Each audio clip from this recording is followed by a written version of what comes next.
Assalamualaikum warahmatullahi wabarakatuh. Hari ini kita pertemuan keempat. Kita akan membahas tentang aspek pasar dan pemasaran. Nah, pada pertemuan ini perlu dipahami apa itu aspek pasar dan pemasaran, karena dari ini kita akan berangkat untuk melakukan riset pasar atau mengestimasi pasar. Yang pernah saya sampaikan minggu lalu, kita akan melakukan estimasi pasar. Baik, aspek pasar dan pemasaran. Nah, yang perlu kita pahami pertama kali adalah apa perbedaan pasar dan pemasaran. Istilah pasar itu sering kita dengar sebagai tempat bertemunya seorang penjual dan pembeli yang melakukan proses penjualan. Sedangkan kita ketahui di era globalisasi ini yang begitu syarat dengan teknologi dan digital, di mana pasar sendiri telah berubah teori. Tidak perlu bertemu antara pembeli dan penjual. Apabila di dalamnya sudah terjadi suatu transaksi, maka hal itu sudah disebut dengan pasar. Misalnya, seperti yang marak saat ini yaitu e-commerce. Seperti Shopee, Tokopedia, Lazada, Blibli, dan lain sebagainya. Lalu apa itu pemasaran? Nah, pemasaran itu adalah sebuah strategi bisnis. Jadi kalau tadi adalah wadahnya, ini adalah strategi bisnisnya yang mengaju pada aktivitas yang dilakukan perusahaan untuk mempromosikan penjualan suatu produk. Di sini pemasaran adalah mencakup periklanan, penjualan, dan pengiriman produk kepada konsumen atau bisnis lain. Baik, kita lanjut. Apa sebenarnya pentingnya sebuah pemasaran? Nah, yang pertama katanya membangun branding dan basis pelanggan. Nah, membangun branding ini istilahnya yang bisa saya contohkan misalnya begini. Kita mau beli air mineral, kita akan selalu menyebutnya dengan Aqua. Gitu. Padahal belum tentu yang kita beli Aqua. Bisa saja yang kita beli Le Mineral, Asri, dan lain-lain. Kita mau membeli pasta gigi, kita bilangnya Pepsodent. Belum tentu yang kita beli bermerek Pepsodent. Bisa saja Ciptaden atau Sensoden. Ada lagi nih. Kita mau beli mie instan, kita bilangnya Indomie. Padahal yang kita beli belum tentu Indomie. Bisa jadi mie sedap atau sarimi dan lain sebagainya. Nah, begitulah membangun branding. Jadi brand kita tersebut terngiang-ngiang di ingatan konsumen bahwa kita itu punya nama yang booming dan punya kualitas yang baik. Nah, ketika kita sudah branding, kita akan dengan otomatis membangun yang namanya basis pelanggan. Kita ketahui ya, pelanggan itu merupakan aset intangible sebuah organisasi bisnis, di mana semua organisasi bisnis itu berlomba-lomba untuk membangun basis pelanggan, untuk membangun pelanggan yang loyal kepada mereka. Nah, bagaimana tipsnya untuk membangun basis pelanggan? Itu bisa dengan memberikan varian yang bermacam-macam sesuai dengan selera, keinginan, dan minat daripada konsumen. Bisa juga memberikan promosi atau diskon. Misalnya bagi pemilik kartu member mendapatkan diskon atau potongan harga. Nah, itu sering kita lihat prakteknya apabila kita pergi ke Aido misalnya. Jadi setiap kita di kasir tuh kan kadang orang kasirnya tanya, ada kartu membernya? Nah, itu udah bagian yang namanya dari pemasaran. Yang kedua, pentingnya pemasaran katanya untuk memperoleh data kondisi pasar. Jadi memperoleh data kondisi pasar ini dilakukan oleh orang marketing yang ingin melakukan riset pasar. Nah, riset pasar sendiri memiliki tujuan, yaitu ingin menjadi pesaing atau ingin merebut pasar. Saya contohkan ini yang terjadi di merek Nokia gitu.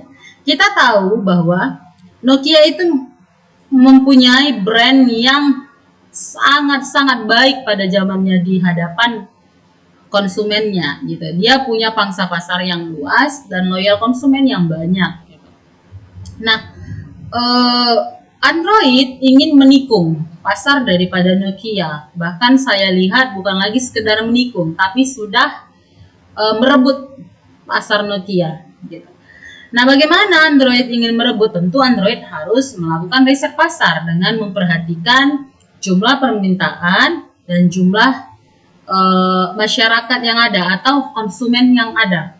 Nah, riset pasar ini dilakukan untuk apa gitu? Riset pasar ini dilakukan untuk memprediksi jumlah permintaan.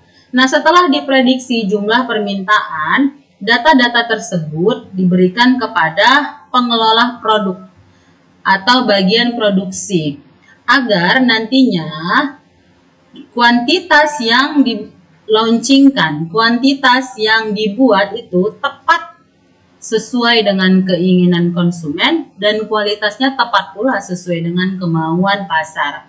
Nah, itulah apa yang dimaksud dengan pentingnya pemasaran. Kita lanjut. Prospek perusahaan dalam pemasaran. Nah, secara umum kita tahu pemasaran itu memasarkan 7 entitas yang dipasarkan. Yang pertama adalah barang. Yang kedua jasa. Jasa itu bisa dicontohkan seperti perhotelan, penerbangan, rental, dosen, guru. Ini adalah entitas jasa.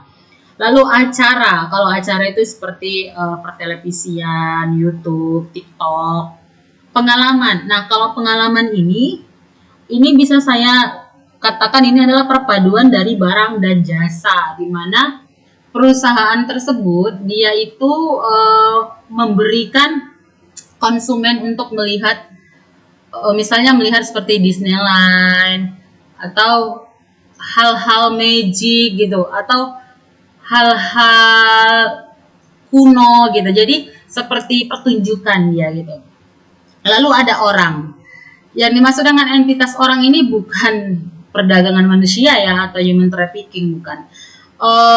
Orang ini maksudnya di sini adalah seperti dunia keartisan, di mana artis itu punya manajer yang menaungi dia. Jadi manajer ini biasanya akan mencari job, akan mencari pekerjaan untuk artisnya gitu, agar artisnya tersebut punya job, punya jam tayang, dan mereka mendapatkan income dari pekerjaannya. Kalau tempat, simpelnya adalah tempat wisata. Jadi bagaimana pemasaran itu bisa menghadirkan turis-turis, orang-orang yang mau berwisata ke tempat-tempat yang ada di negara atau di wilayah tertentu. Kalau properti ya seperti kita ketahui lah ya, properti bahan-bahan bangunan, pokoknya yang real estate lah dia, yang berbentuk properti gitu. Tujuan perusahaan dalam pemasaran, yang pertama adalah menguasai pasar. Jadi setiap perusahaan itu dia punya tujuan. Kalau dia ingin menguasai pasar, artinya dia harus memperluas yang namanya market share-nya gitu. Jadi dia bisa menjadi pasar yang branding gitu. Dia menjadi top leader di barir atau di baris pemasaran itu gitu.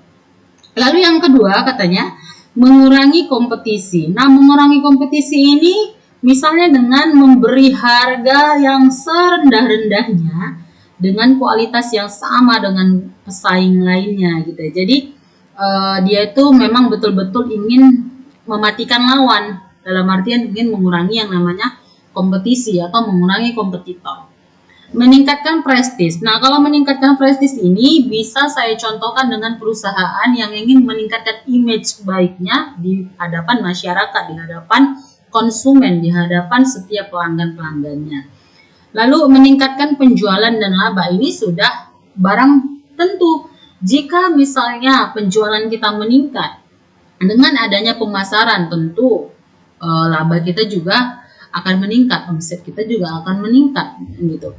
Lalu memenuhi keinginan stakeholder. Jadi kalau keinginan stakeholder itu dia mencakup dari keinginan pemilik perusahaan, keinginan pemerintah, juga keinginan daripada masyarakat. Nah, itu dimaksudkan juga dalam tujuan dari pemasaran.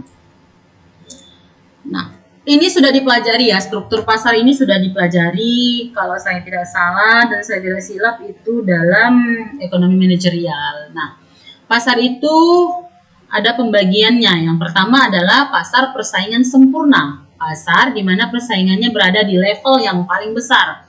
Ekonom neoklasik berpendapat bahwa pasar persaingan sempurna akan menghasilkan hasil terbaik bagi konsumen dan masyarakat. Dapat dikatakan sempurna karena di dalam pasar penjual sama-sama menjual barang sejenis dan tidak ada persaingan harga di dalamnya, serta para penjual dapat bebas keluar masuk pasar karena di dalam pasar persaingan sempurna tidak ada penghalang atau barir. Pelaku di pasar persaingan sempurna dalam hakikatnya tidak memiliki kemampuan sama sekali untuk menentukan harga pasar. Harga pasar ditentukan oleh mekanisme pasar, yaitu interaksi permintaan dan penawaran. Jadi sifatnya lebih kepada kondisi pasar sendiri. Berapa permintaan, berapa penawaran. Nah, dia tidak bisa menentukan harga pasar. Lalu kita bahas tentang pasar persaingan sempurna. Pasar monopoli ya. Dia berbeda dengan pasar persaingan sempurna.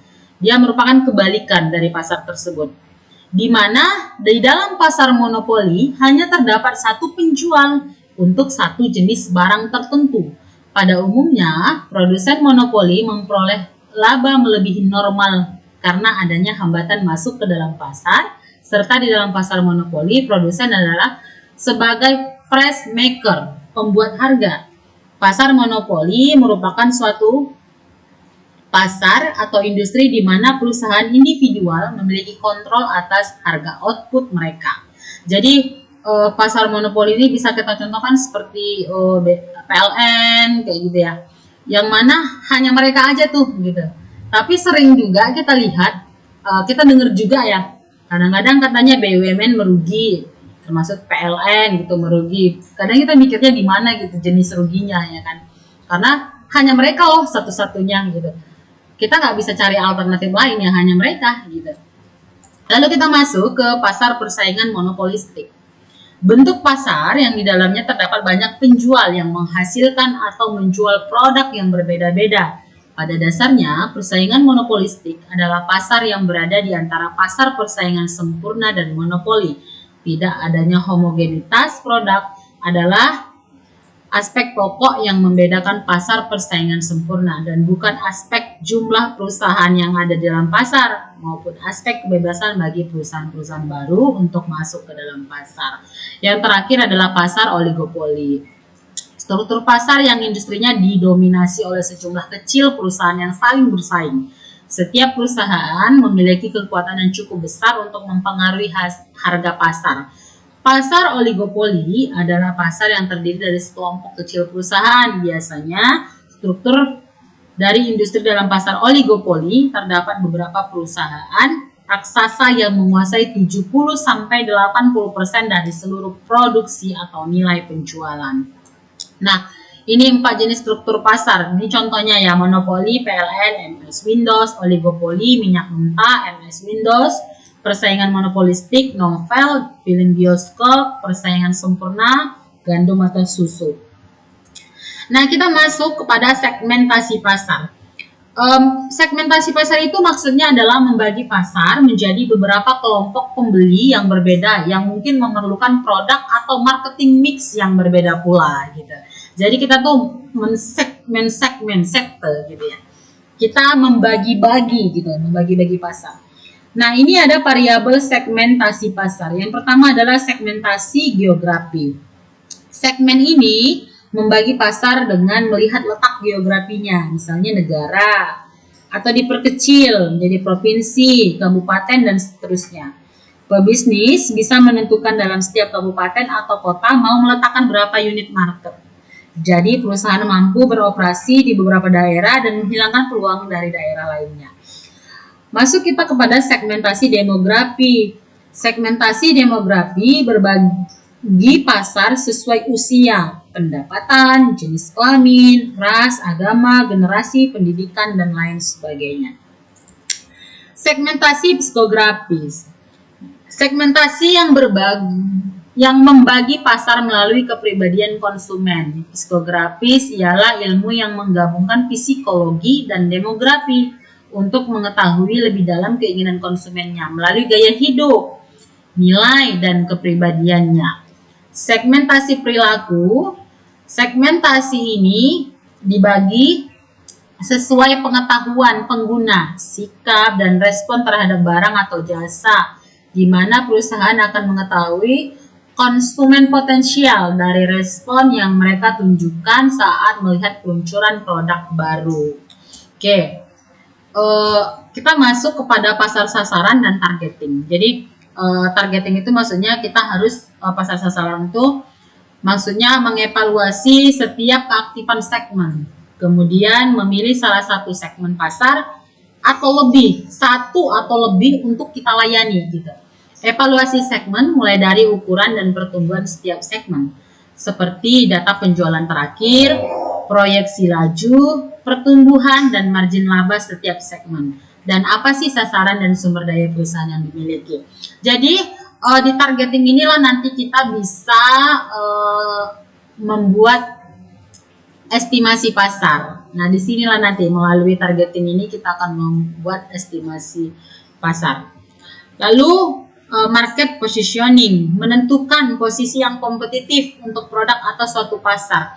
Nah, kalau positioning ini gini, dalam studi kelayakan bisnis itu kan ada 3 kemungkinan. Diterimakah riset pemasaran kita, ditangguhkan, atau bahkan ditolak. Karena sifat dari studi kelayakan bisnis ini kan sifatnya adalah praduga, hipotesis, jawaban sementara, sifatnya adalah peramalan gitu. Jadi apabila produk kita diterima oleh pasar, kita nggak perlu melakukan positioning karena memang diterima gitu. Tapi apabila produk kita tidak diterima, maka kita melakukan positioning. Kenapa? Kita harus memposisikan nih, kita mau di segmen yang mana? Apakah di segmen kalangan atas, menengah ke bawah, anak muda, orang tua, parubaya, atau bagaimana? Nah, kita disitulah melakukan positioning. Itu dengan syarat apabila produk kita diramalkan tidak diterima. Diterima, cuman kita tidak sanggup bersaing gitu. Jadi kalau memang kita tuh diterima dan mampu untuk bersaing, kita nggak perlu melakukan positioning gitu. Jadi positioning itu, market positioning itu adalah serangkaian tindakan yang diambil oleh sang pemilik bisnis untuk membangun citra merek dagang dan memasarkan produk atau layanannya kepada para pelanggan. Nah, strategi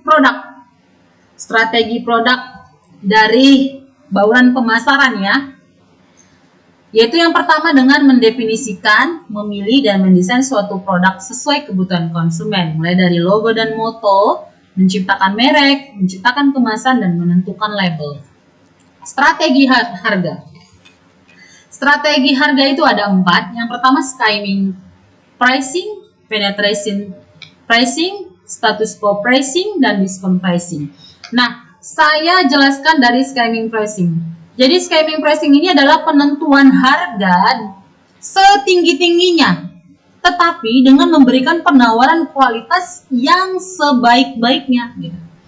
Kalau penetration pricing, dia itu menetapkan harga serendah-rendahnya dengan tujuan untuk menguasai pasar. Kalau status quo pricing, itu adalah menetapkan harga sesuai dengan harga pesaing.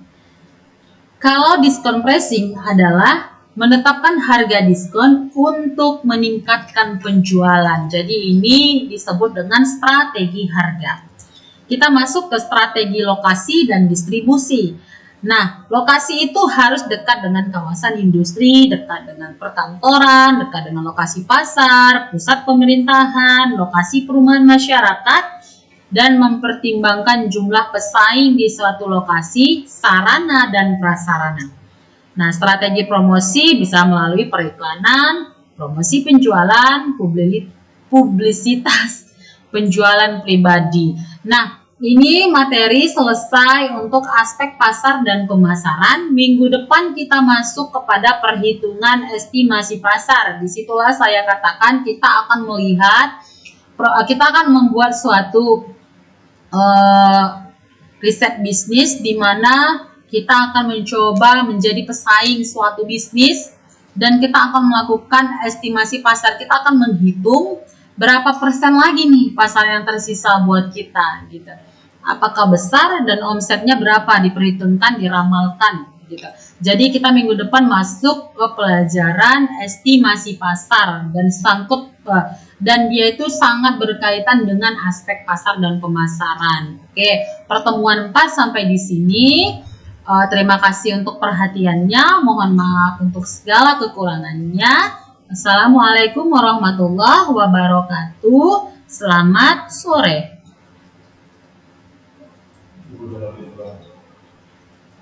Boleh.